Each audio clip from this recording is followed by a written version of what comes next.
আসসালামু আলাইকুম রহমতুল্লাহ। আশা করি সবাই ভালো আছেন। আজকে আমি ক্যারামেল পুডিং তৈরি করতেছি, যার জন্য আমি 4টা ডিম ফেটে নিয়েছি। এখানে আমি 1 কাপ চিনি দিয়ে ভালো করে ডিমগুলোকে ফেটে নিচ্ছি। এরপর আমি 700 গ্রাম মতো দুধ খেয়ে ভালো করে জাল করে 250 গ্রাম করে নিয়েছি। এগুলো মিক্স করে দিলাম। এই যে ডিম আর দুধের মিশ্রণটা ভালো করে মিক্স করে নিচ্ছি।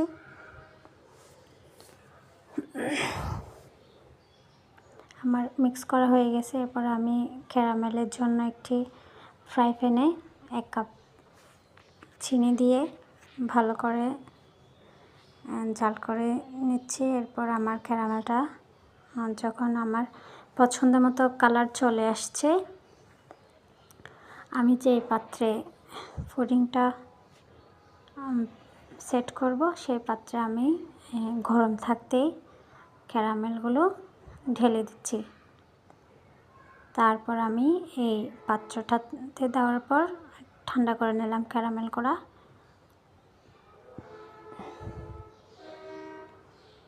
যখন আমার ক্যারামেলগুলা পুরোপুরি ঠান্ডা হয়ে গেছে,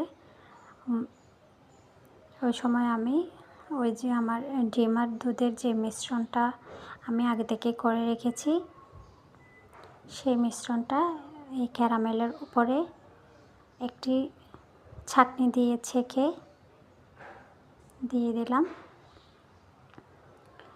ছাঁকনি দিয়ে ছেঁকে দিলে পুডিংটা একদম সফট হয়, খেতে অনেক ভালো লাগে।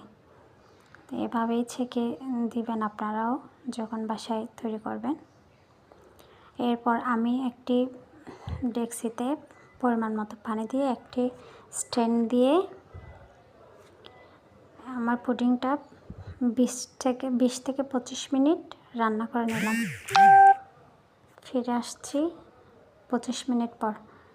দেখুন আমার পুডিংটা একদম রেডি হয়ে গেছে। এখন আমি মোল্ড আউট করতেছি। দেখা যাক আমার পুডিংটা কেমন হয়েছে। এই তো আমি পুডিংটা মোল্ড আউট করে নিচ্ছি।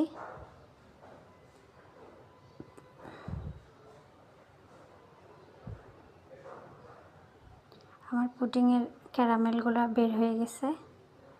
এখন পুডিংটা দেখার পালা।